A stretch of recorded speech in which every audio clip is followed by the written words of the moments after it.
It just takes a second to get going, but I have, there we go. There it is. There it is. Great. So welcome everyone. This is the first meeting of the Attorney Case Manager Workgroup.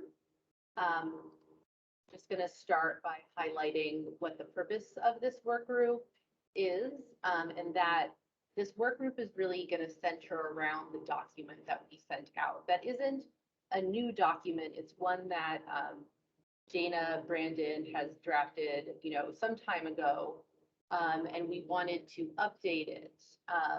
So it's really meant, we want to make sure it was informed by providers in practice. So that document is meant to outline the tasks and characteristics of attorneys and case managers when working in an interdisciplinary team. And our hope is that from these conversations, we'll hear directly from you and make sure that that document is practice and provider informed and can be used as a benchmark for OPDS contracting and quality assurance.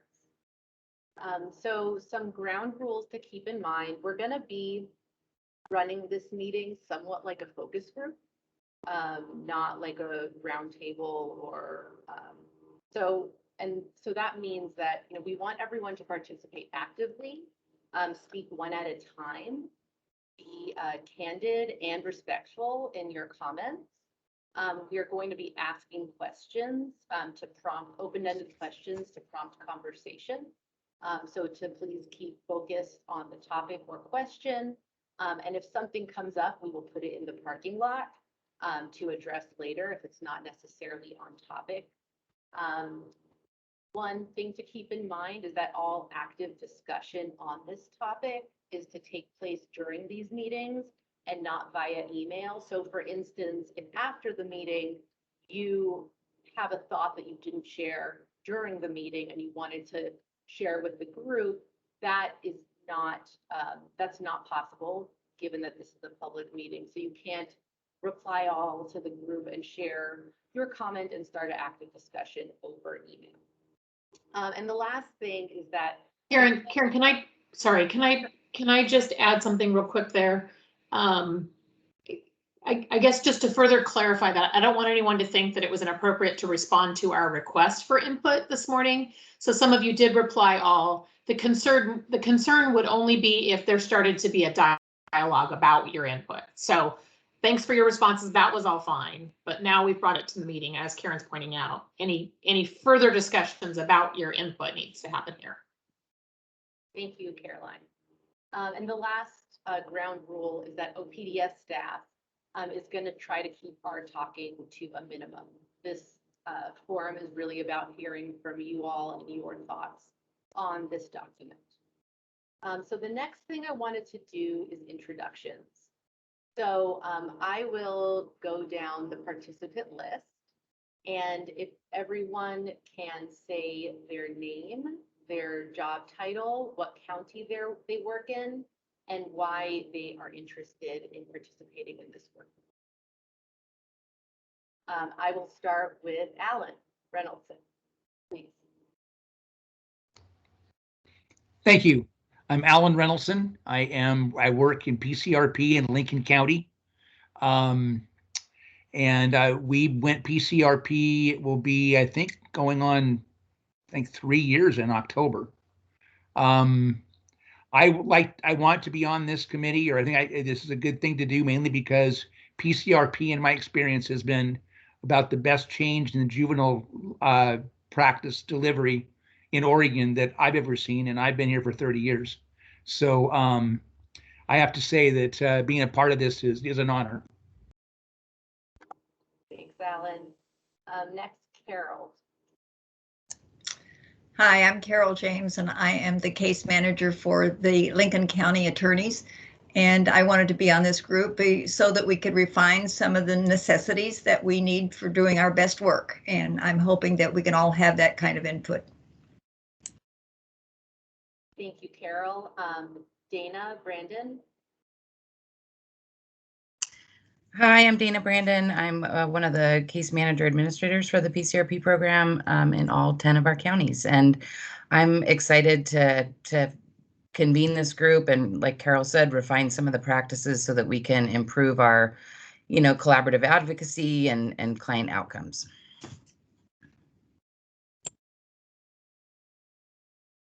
Oh, thank you, Dana.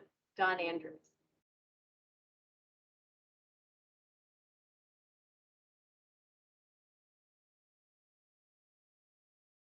Don? Okay, we'll move on to Gentry. Can you please introduce yourself?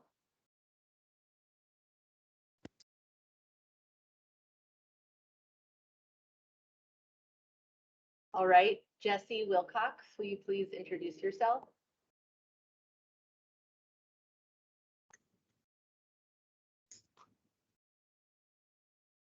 You're on mute, Jesse. Oh, and Don's back. Okay. My name is Jessie Wilcox, and I work primarily in Lynn County. However, I take NRE cases in Marion primarily, and I've taken some cases in Yamhill, and I really enjoy working with other case managers and attorneys in other parts of the state and learning how they do work and making our county successful by learning from other counties. So that's why I'm here.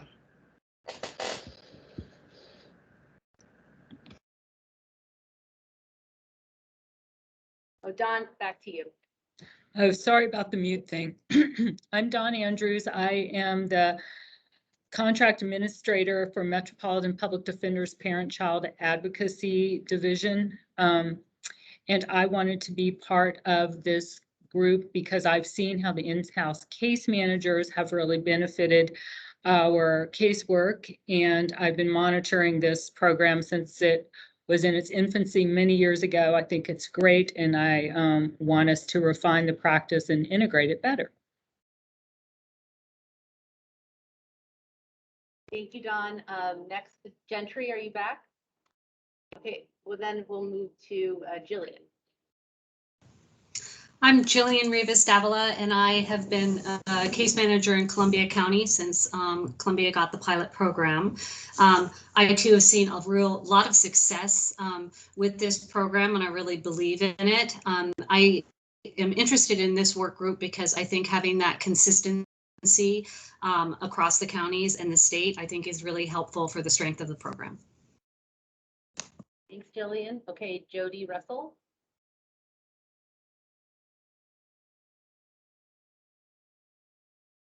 Okay, Jordan.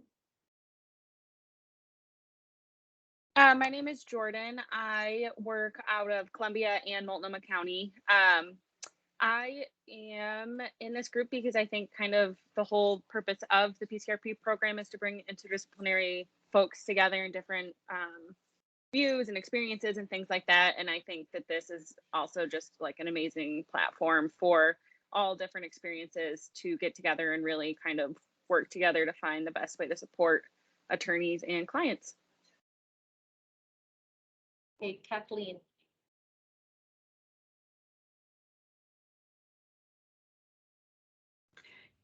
Hi, I'm Kathleen McGill-Strack. I'm an attorney in Benton County primarily. I'm with the firm of Nash and Ortiz.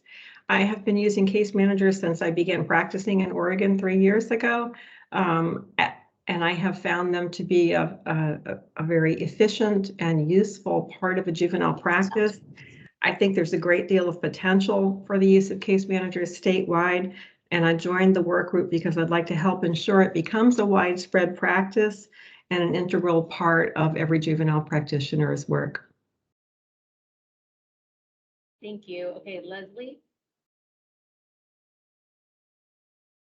Hi, I'm Leslie Seniceros. I am a case manager, started in July last year for Multnomah County. And I was excited to be part of this because I believe in this program so much. And already after having been in this role for a year, I feel even more optimistic about the change that's possible in dependency, in dependency cases. And so just to be able to get more consistency and sort of shared expectations and be able to make the model even more succinct and be able to spread it across the state would be amazing. So thank you. Thanks, Leslie. Matt Washchuck. Hi, I'm Matt Washchuck. I'm an attorney in Multnomah County.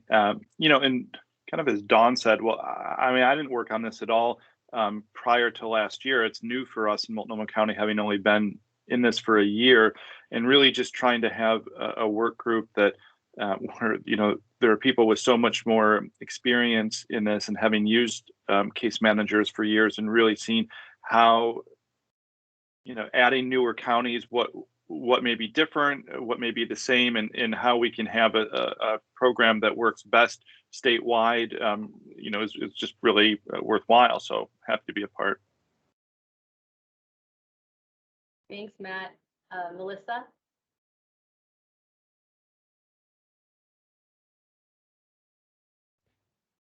I'm Melissa Riddell. I am a juvenile attorney and the administrator of the Lynn County Juvenile Consortium. Lynn County was one of the original pilot programs for PCRP, and I think there's a lot of value in case managers and the ways in which they can be utilized. Thank you. Ryan Loosely? Yes, my name is Ryan Loosely. I work in Douglas County down in Roseburg. I've been doing case management under NRE since 2016 here. So I've just had it's just been a privilege to work with the legal team and to see the fruits of this process come together, keeping kids, getting kids home quicker and keeping them from moving towards TPR. I hope to be able to contribute to the process in some way and learn from each of you. It's an awesome opportunity. Shannon Getman? Hi there, I am part of the administrative team with Dana Brandon in all 10 counties. Having been a DHS caseworker and then an investigator for the DA's office and then an investigator on my own and then starting the pilot program for Multnomah County, it's very apparent to me that communication about these kinds of things and getting as many diversified experiences together about these things is great, and communication is key, and I can't wait to see what we can do with this particular document and what we can do as a team. Okay, Stacey Lowe.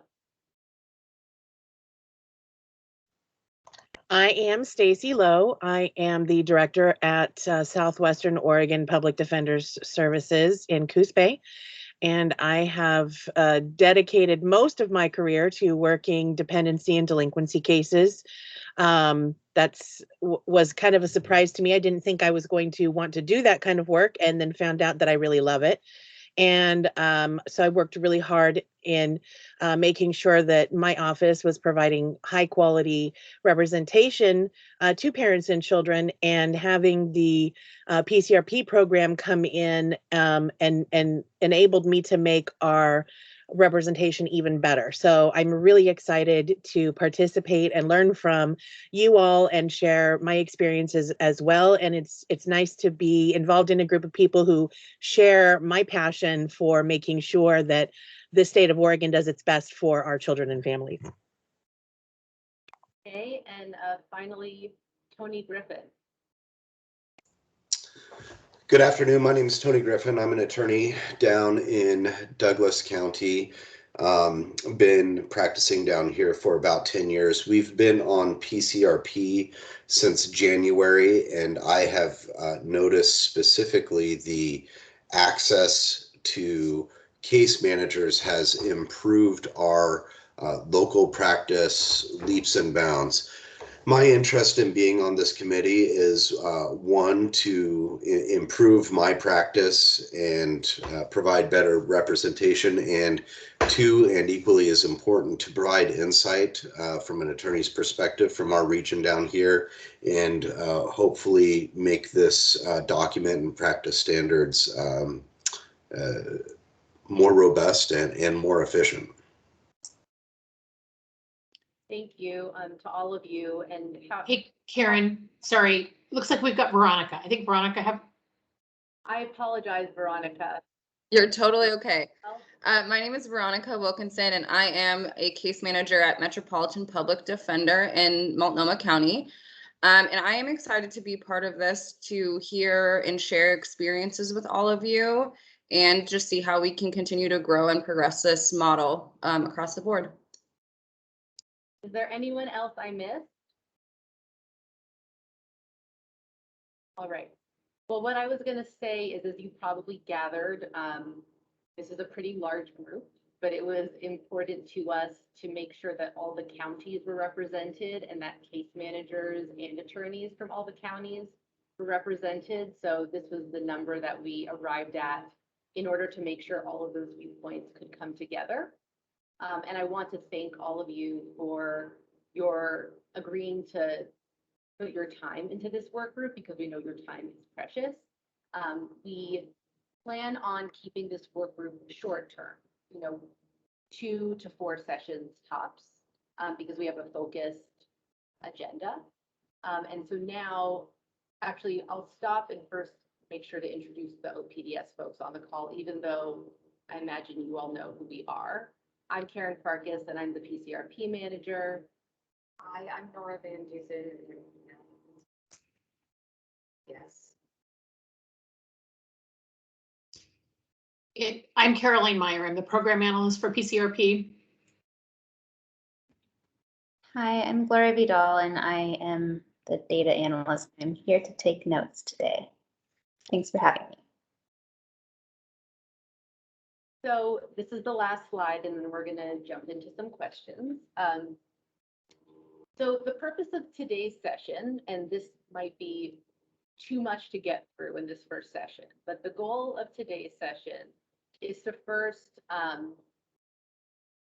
get your thoughts on the benefits and challenges of interdisciplinary practice, then thinking in reference to the list that we sent you about attorney case manager best practices, and also just drawing on your experience, talking through the attorney role and expectations vis-a-vis the interdisciplinary practice, and then talking through the case manager role and expectations vis-a-vis interdisciplinary practice. Because our goal, the outcome is really to make sure that that document accurately captures the roles and expectations, and to find out where there might need to be refinements, edits, or additions. So if there are no questions about that, we're going to get started in asking some questions. And I also wanted to add thank you to those of you who sent some of your comments already to us. We were able to view them. And please, when it's your time to speak, feel free to, we're not going to share them with the group. They're still going to be your comments. They will help us in facilitating the conversation to have gotten that feedback, but please feel free to share it with the group yourself. We're not going to be sharing it independently. That makes sense. So the threshold question we want to start with, and ideally how this would work would be, I'm going to ask a question, and it would be wonderful if everyone could share their thoughts, and we're going to take notes, and then we're going to use this information to come back on our next session and capture what the themes were in our conversation.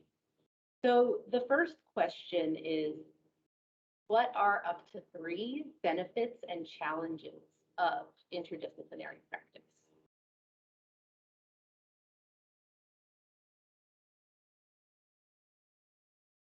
Tony, thank you.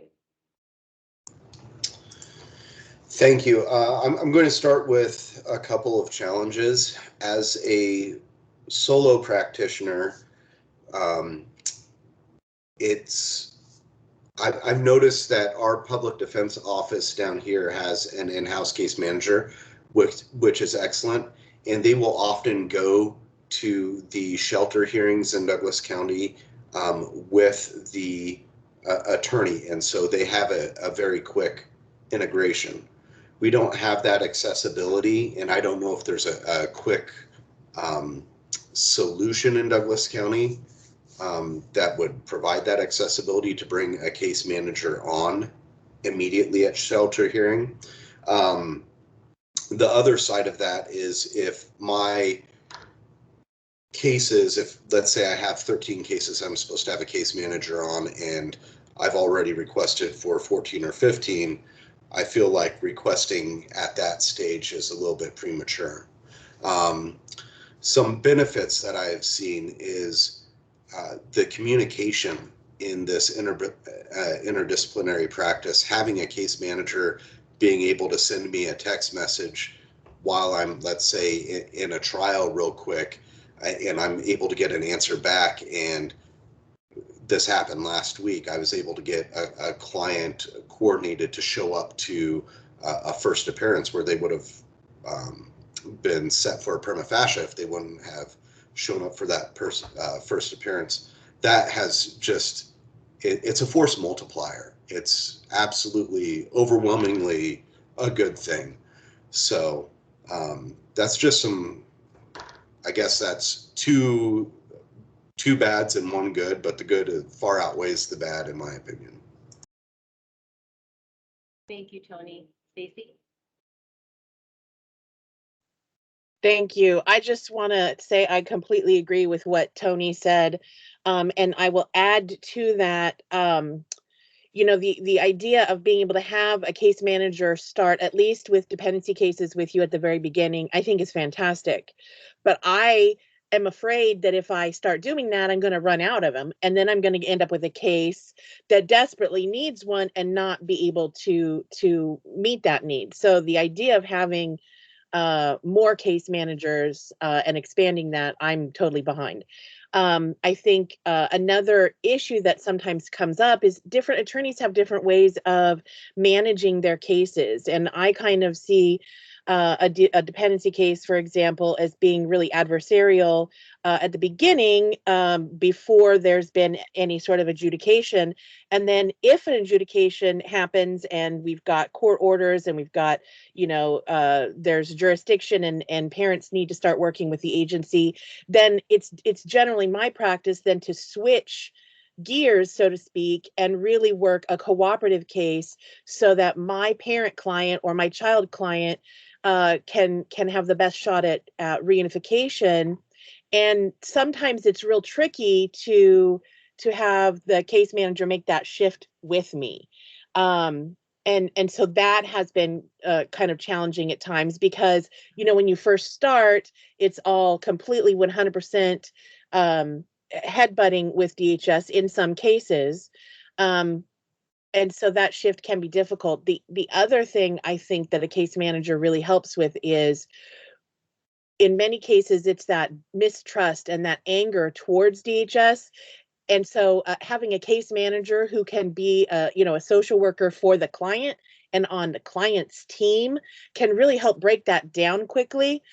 But those two things, when they don't jive together, the switch to a cooperative posture to help a client make that switch too, that is so critical. And so that is, I think, would be a great focus on helping make that transition happen more quickly and more smoothly. Thank you, Stacy. Alan?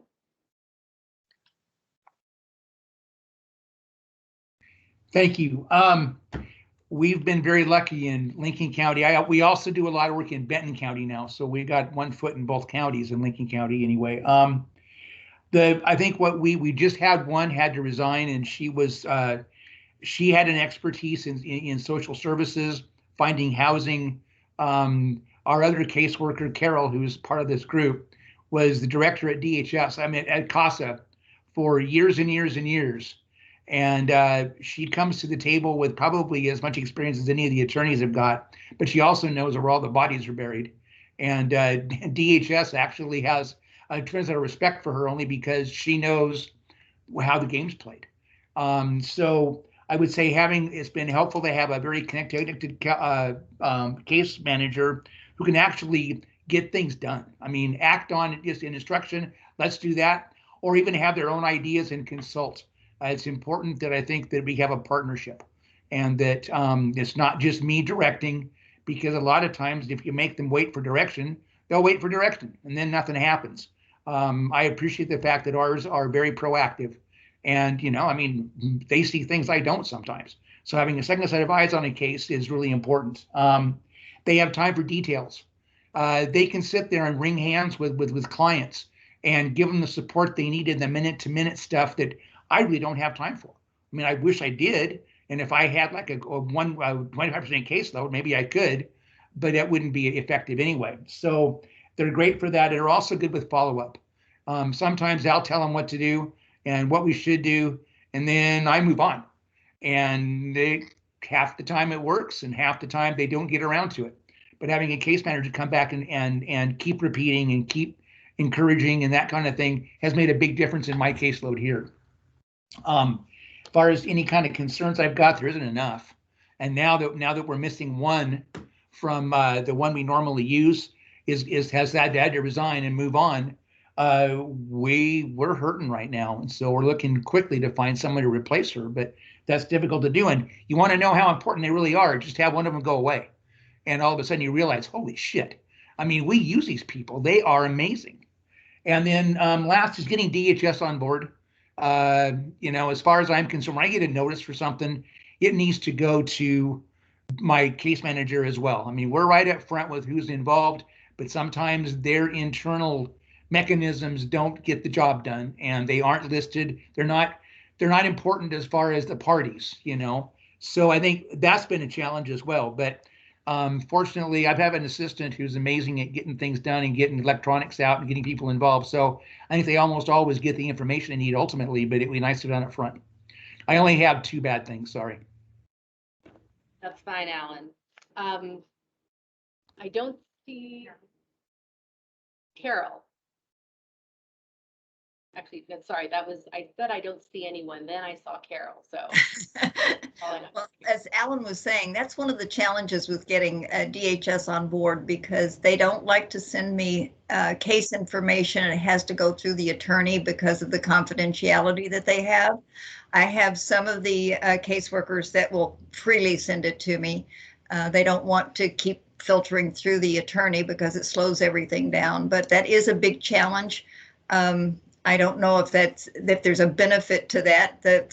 For our sake, it's not. But I know that the attorneys can sometimes get things that they don't see for a couple of days. So it really becomes a nuisance, if not a challenge. Thank you, Carol. Melissa? So I would say that one of the greatest benefits are the improved outcomes for children and families, and often resulting in reunification happening more quickly. I'm able to spend my time doing more legal work and allowing a case manager to do a lot of the, I guess I would say, hand-holding, education, providing that general support for the client when they want to vent or they're frustrated or they don't know what to do. That is extremely helpful. Also, the addition of case managers has allowed me to have somewhat of a different perspective, because I tend to look at things through the legal lens as opposed to the social work lens, and having that additional perspective is extremely helpful.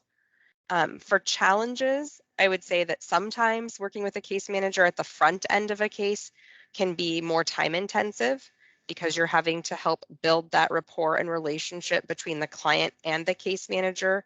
And sometimes that can take some additional time. Remembering to check every email that I receive from the caseworker that I want to have go to the case manager, make sure that either they're included in that email or making sure that it's forwarded on to them so they have that information. And then the other challenge that I would mention is when there are case manager changes. So when someone leaves, and I think some of the reasons for that, I guess, include burnout, some of the lack of, I don't want to say stable income, but they're paid hourly, and so they also don't receive, as I understand it, like paid vacation time, and I think or benefits, and so all of, just like most contract attorneys, all of those things can lead to them seeking other employment, even if they're excellent at what they do. Thank you, Melissa. Kathleen? I'm going to echo some of what's already been said before. I think that the program's got some incredible potential, and I've seen case managers do some truly amazing things for our clients. But there definitely are some challenges. As Alan noted, we've lost case managers already in this year with the new PCRP program in Benton County. Alan's group and my group share there's some overlap between the case managers. They work in both counties. We've lost 2 in Benton County. We started the year with 3 and now we're down to 1. So obviously we don't have enough availability of case managers at this time. And I think one problem is that they are compensated, as Melissa said, on an hourly basis, and they don't have any steady employment. I mean, they don't have a guaranteed stream of income, which is really difficult for a lot of people. I'm not clear on a lot of things about how they're contracted with OPDS. I don't know, for example, how many hours I can ask them to work on a case. I don't know if I need to explicitly assign them to, do certain tasks. I'd like to not have to do that because they're supposed to be independent employees, independent contractors, not employees. So my expectation is I give them sort of general broad instructions and they carry them out in the way that works for them and their client. And that would be a real independent contractor model. But I'm not really clear how many hours I can expect them to give to my clients. It's vague for some reason. I think that there ought to be a lot of hours available early on in the case. If they come in early, at the time when the client is still not stabilized and we don't have a clear direction and there isn't a good working relationship with DHS yet for the client, they need to be able to provide intensive services at that point to help us get where we are stable in the direction of our case. And I'm not sure how available they really are. So that's a little bit of a problem. So some clarity around what we can reasonably expect, I think would be really helpful. I think in terms of, who makes a really good case manager, I think there could be some more. I think one of the most important things is they really need to be capable of being very proactive. If they're not going to be in-house and subject to more direction and control from their attorney, they need to be very independent, proactive, and also experienced. They need to have a really strong working knowledge of local resources and all the players.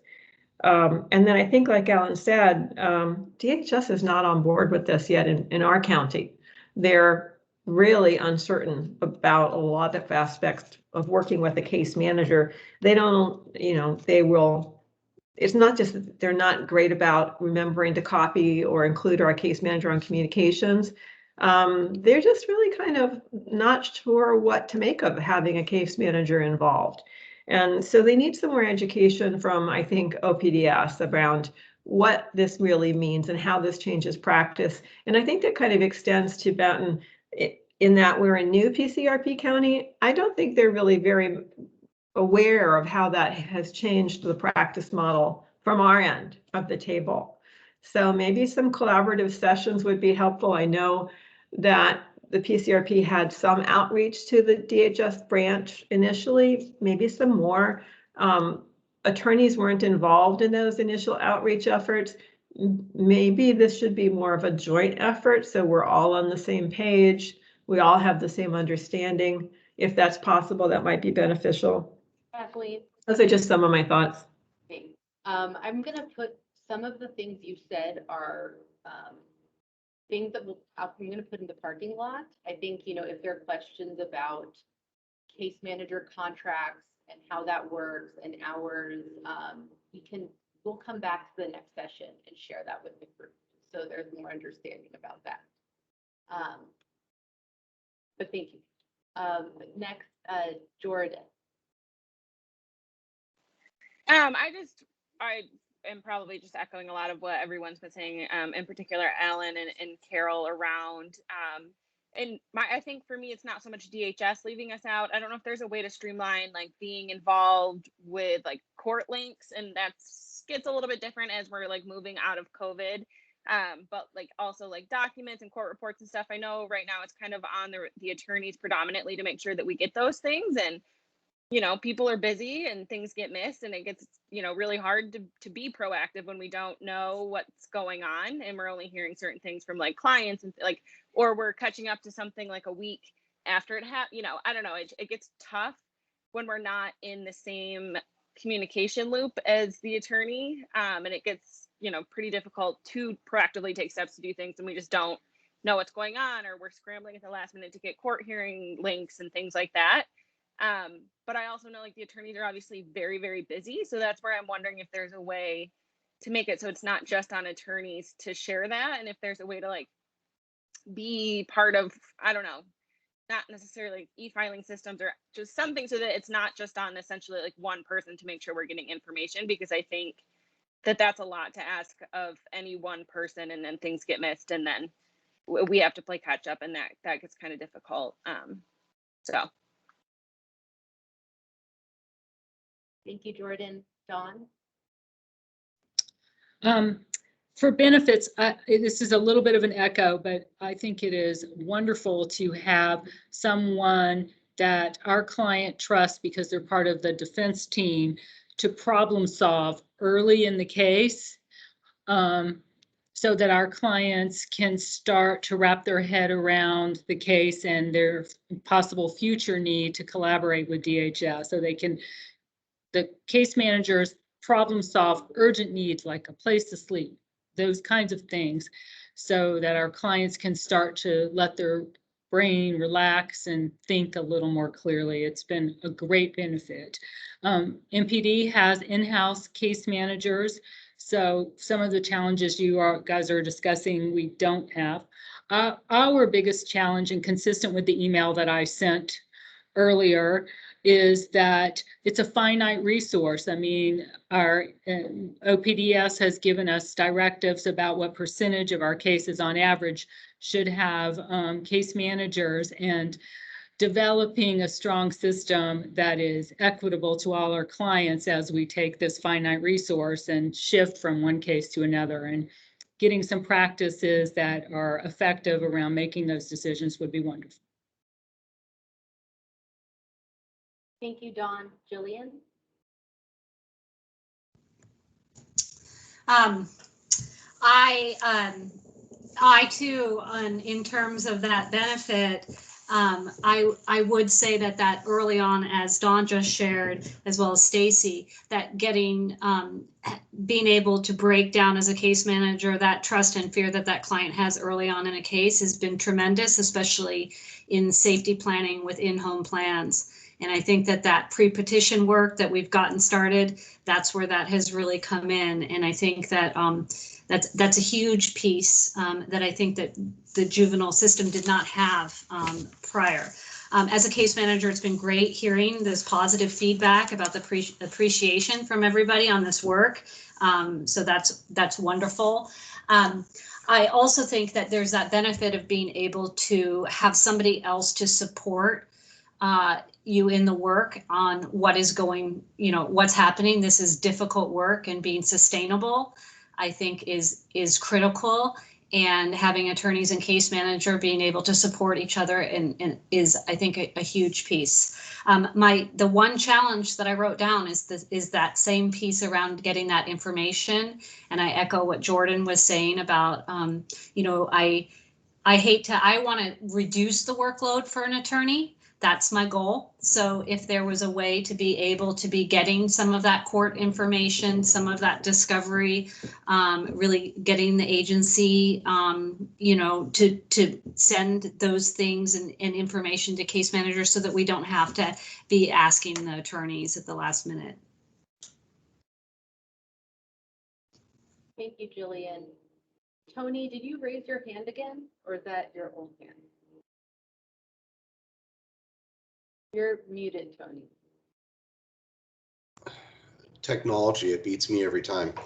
I did, and it was a little bit to throw Mr. Loosely Ryan under the bus a little bit, in a good way, of course.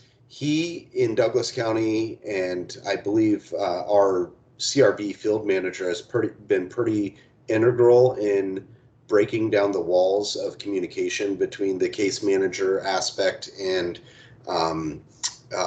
DHS. And while DHS is not super warm to having case managers here in Douglas County, they have they've accepted it to a certain degree and are starting to communicate pretty freely with our case managers. I don't know what Ryan has done specifically because I wasn't involved in all of those meetings, but it seems to be going pretty good down in Douglas County and getting better. So I don't know if he has any insight. Thank you, Tony. And we're going to put that in the parking lot to talk about those practices that we can learn from in other counties to facilitate the benefits. So thank you for pointing that out, and we'll get to that. Next, Jesse for the benefits and challenges.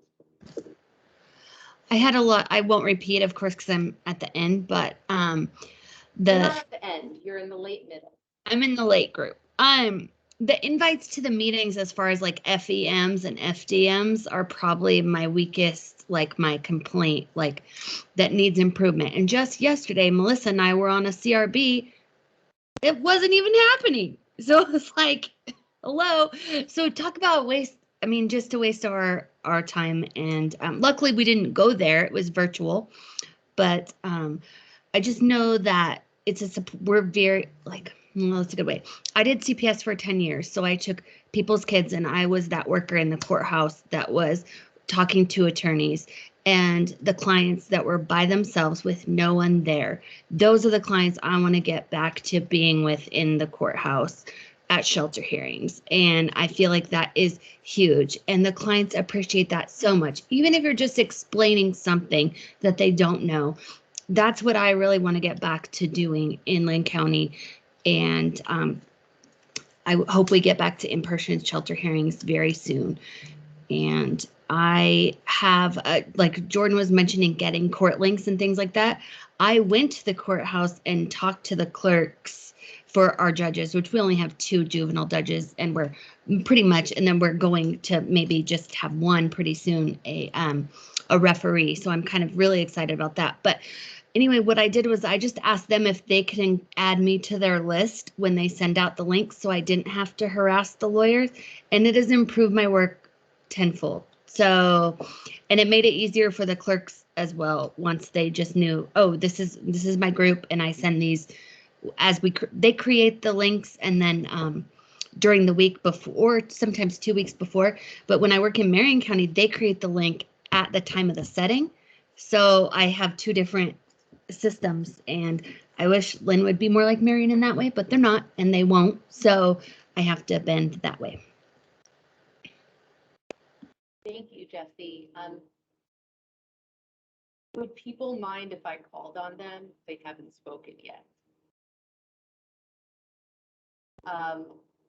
You can pass if you feel like everything you would have said was already captured. But just, to get all the perspectives. Gentry.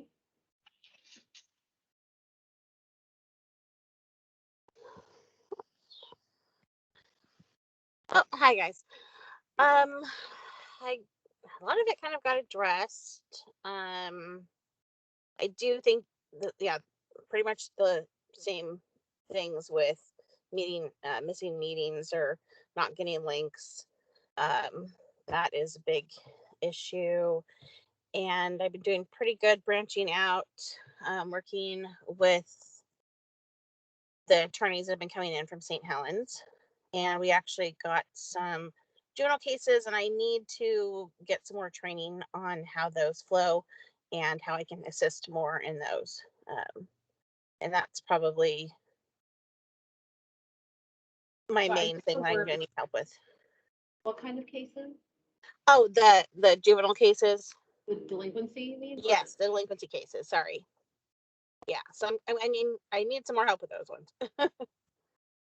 I think I'm doing okay because the attorneys are happy, but I just don't know how the sequencing works and everything. So I just need to like just pick someone's brain about that now that I've been in it a little bit. So other than that, I think we're doing pretty good. The judges, we have a newer one that's starting to take more cases. So I think that's going to help because the main one's pretty conservative. And we actually had attorneys, bringing up the ORCs, which was good because our judge sometimes, the main one, I think she just kind of goes what she thinks is best. So it was nice to actually have an attorney say, okay, this code says this, and I'm arguing with this. So I think that's important when we're having struggles in the county too. And I kind of push that a little bit. So anyways, that's about it. Thanks, Gentry. Okay, Ryan? Thank you. I appreciate, what's that? I was just, repeating the question, just benefits and challenges. Right. And so one of the benefits I see is just that multiple perspectives on a circumstance, and bringing together that creative process of the different members of the team has just been powerful in creating solutions that help people. I also really appreciate the attorney-client privilege component of this, but I also see that as a challenge. Because, and I know it's not going to go away, and I'm not suggesting that it needs to, but it's really hard sometimes to help clients when the client doesn't want to be helped. And you could see some things that might be able to help them if some things were done differently, or if the agency knew some things, but you can't share with them. And so then the help doesn't happen, and they end up having the kid removed.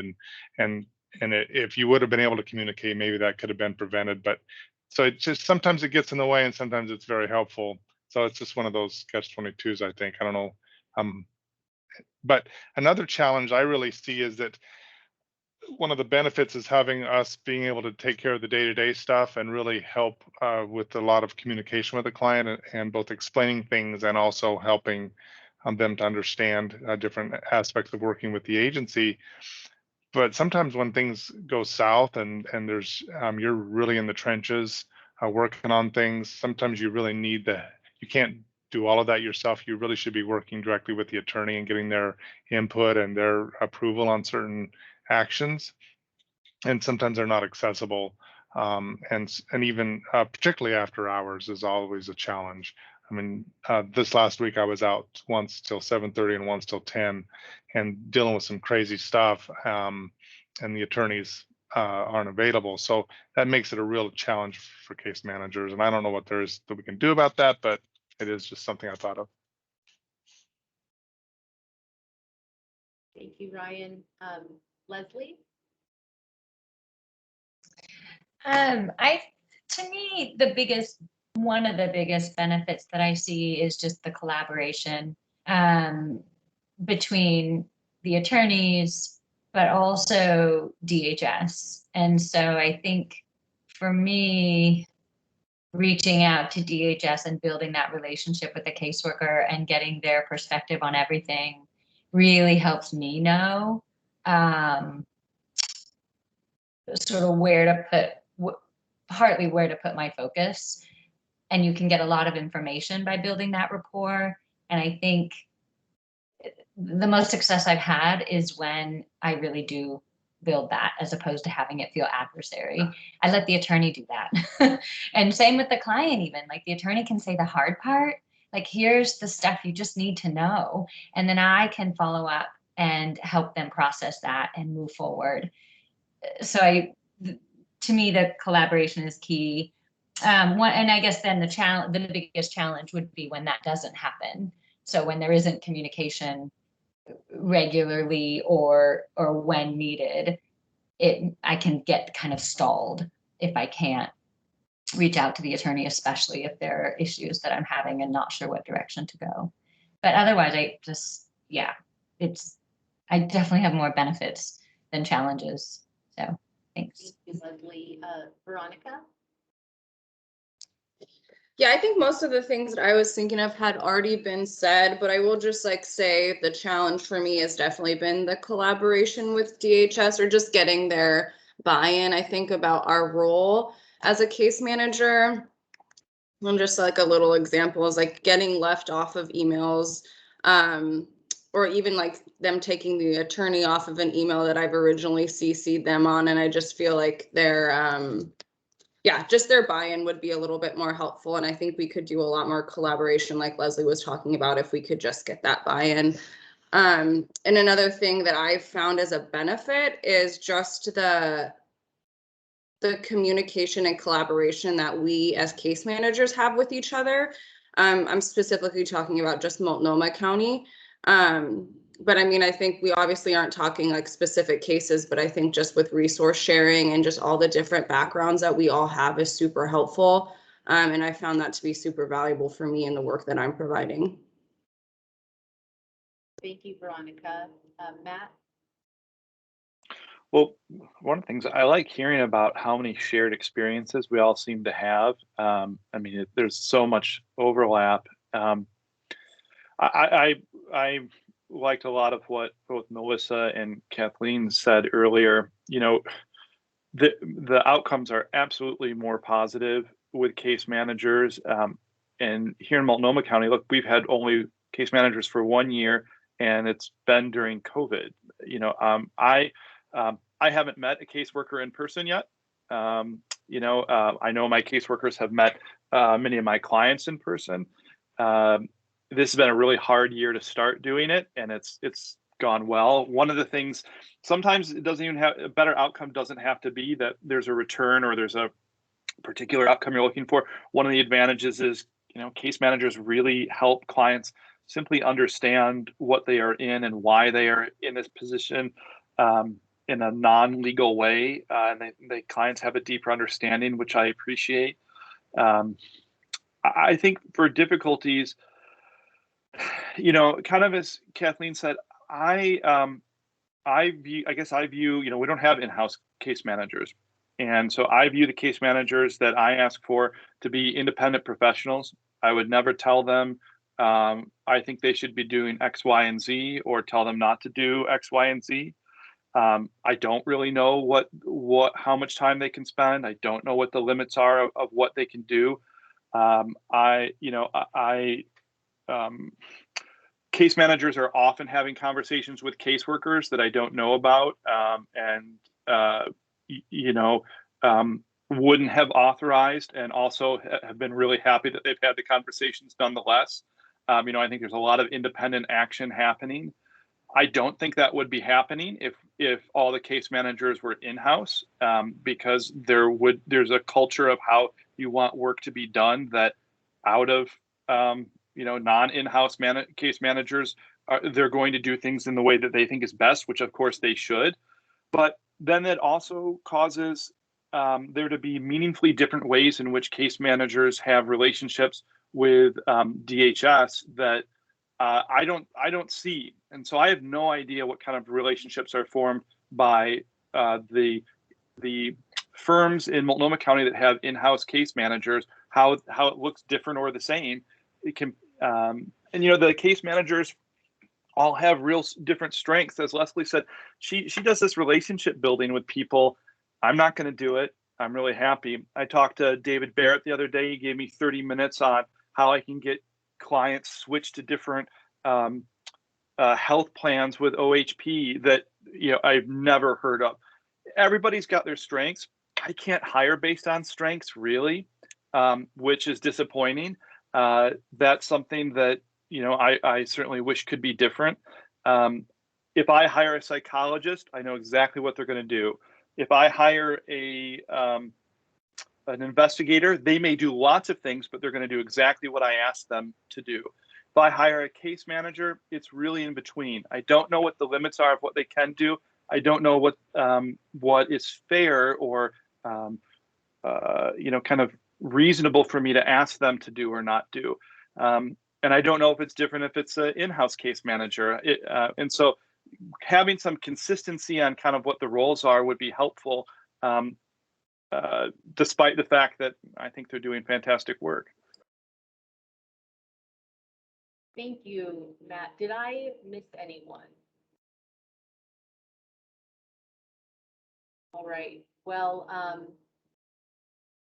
that was a really enlightening roundtable for me. And I feel like a really wonderful way for us to start this conversation and to move in our next session to talk about how to make sure this document lists out the tasks and roles and expectations so that there's a common understanding of what needs to happen to facilitate the benefits and minimize the challenges to the extent we can.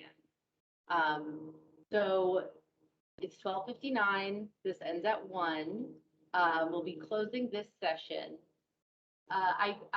Based on this meeting, I get the sense that we're probably going to have to meet at least 3 or 4 times to work through these conversations.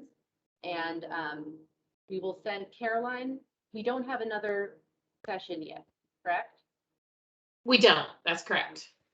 Now, raise your hand if you are not okay with us sending out a doodle poll to have our next session in 2 or 3 weeks. If you'd rather do it in a month or something. Okay, so we'll send out. Sorry, this is Stacy. I have two TPR trials and a vacation coming up. So I, for one, would prefer a month, Okay. but I don't want to hold up the process if it works out different. So we'll try to schedule the rest of the meetings. We'll send out a doodle poll to schedule the rest of the sessions, so we have them all calendared. And so thank you for your time, and we'll see you all soon. Thanks, everyone. Thank you. Thanks. Thanks.